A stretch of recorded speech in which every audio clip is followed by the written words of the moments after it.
Hello guys, ito yung aming Honda Click version 4. So pinalitan namin ng side mirror kasi yung dati kasi mahaba yung side mirror niya. Ngayon pormadong-pormado na. Tapos pinalitan din namin ng dashboard. Yung sa dashboard niya pinalitan din namin. Yan. Ito na siya. Version 4 po yung aming Honda Click. Tapos, so rubber matting. So para hindi madumihan kung halimbawa umuulan.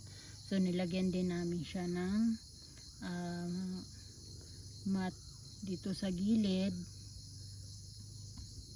Tapos nilagyan din namin ng stickers para lalo siyang maganda tingnan. Tapos nilagyan din namin ng sticker. Yan.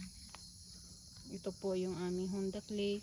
Tapos mayroon siyang signal light protector.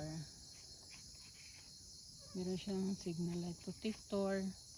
Tapos mayroon din siyang protector sa engine. So nilagyan namin kasi dati wala yan, di ba? So nilagyan namin para formado at protection sa putik yung engine niya. So hanggang dito lang guys yung aking video. Thank you.